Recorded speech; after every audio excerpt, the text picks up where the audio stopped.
Ambient clinical voice is one of the hottest technologies and holds a ton of promise for clinicians. Yet, I've been hearing more recently that there are some clinicians out there who are reticent to use this technology. And I've been wondering, why is that? So, to get an answer, I turned to my next guest, who I really enjoy talking to. I think he's got a very unique perspective from both a clinician's point of view as well as an IT point of view. I can't wait to hear what he has to say about this perplexing problem. Hello and welcome to Healthcare IT Today, where we explore the latest trends and interesting stories from the world of health IT. I'm Colin Hung, and I'm here in Arlington, Texas at the Greenway User Conference. And I'm about to sit down with Dr. Blackman. He's the Chief Medical Officer here at Greenway, and I can't wait to ask him why he thinks some clinicians are a little bit hesitant to use ambient clinical voice. Let's get to it. Dr. Blackman, welcome back to the program. Pleasure to be back, Colin. It's always fun to sit down with you. We're in a very much more comfortable environment versus the exhibit halls, which I normally see you at. Yes, this one is far more comfortable. It's gonna be fun. I'm excited because we're here obviously at the Greenway User Conference, Re-Engage, and we're back after a couple of years. But I wanted to sit down and chat with you, not so much about the announcements that happened here, but by a little bit of an undercurrent of a conversation that I've been hearing about, and that is ambient clinical voice. Wonderful thing. I think you and I are fans of the technology. I'm a huge fan. But I'm hearing some reticence from a lot of practices that their clinicians just aren't into like adopting it. They're a little bit hesitant to really jump into this technology. And I wanted to discuss that with you. So maybe off the top, like, can you maybe give me a reason why you think this might be happening? Why are people like kind of not as high on this technology? You know, ambient clinical voice is one of those technologies that's really a breakthrough.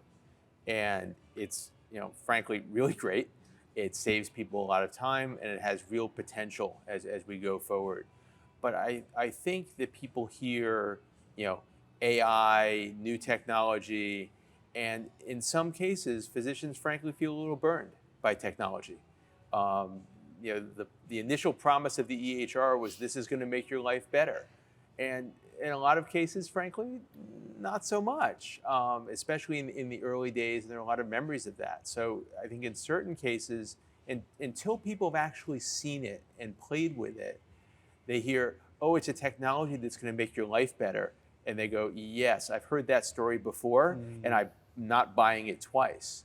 I do, however, think that changes once you can get people to actually try it or see it. And once they try it, I think you were telling me a story. Yeah. Do people's eyes light up? Do they see the immediate value once they see ambient clinical voice working? Yeah, no, they actually do.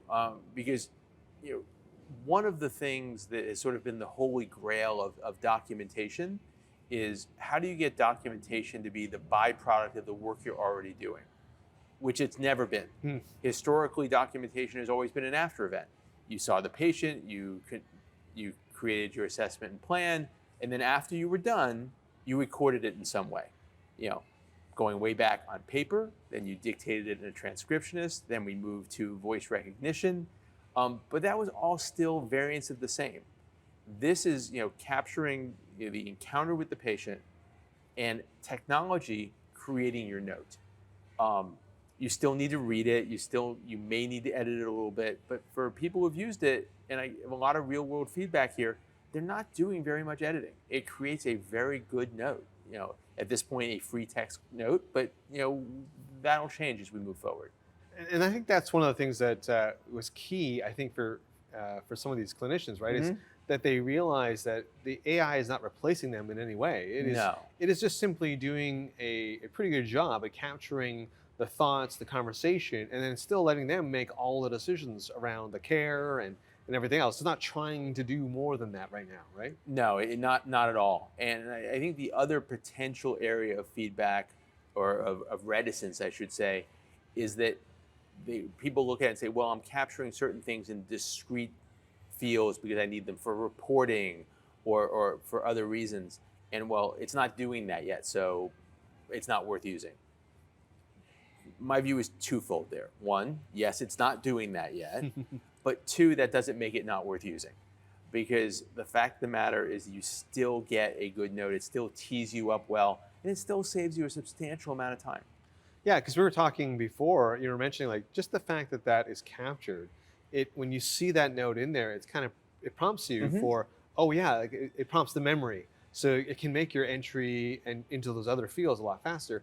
Plus, sometimes the ambient clinical voice is picking up things that you may have forgotten or didn't even notice during the conversation. That's right? absolutely true. And well, clinicians have, the act of documentation is a natural act for clinicians. It does take some cognitive load because you're taking the conversation you had with the patient, which is not necessarily linear. You had to discuss several topics, you went back and forth, and you're trying to resort all of that in your head into the order that you want to put it in the note.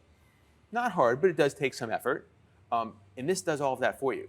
It takes that nonlinear conversation and puts it in a logical clinical order. Right, and it can catch things that maybe you didn't pick up because you were processing something, or you maybe moving on to the next topic, and the patient mentions something. The ambient clinical voice may pick that up. Yes, no, it absolutely will. And I've had conversations with physicians who've used it, and then they go back and look at the note, and they say, well, the patient didn't say that. Why is it in my note? We go back, we look at the transcript. Sure enough, they did. So in some ways, I mean, is it kind of good that maybe we haven't had the sort of jump in the pool kind of moment with ambient clinical voice, that people are a little bit skeptical? Because I guess when they see it, they're that much more bought in, right? Because now they go, oh, this is different than before. I think that's true. And I think the first step is just getting someone to try it. Okay. And what do you, I mean, other than you going to door, how might we be able to get more people to try that? I think the word of mouth is, once you get somebody in a practice, or they know somebody who's used it, who then, especially someone who is not,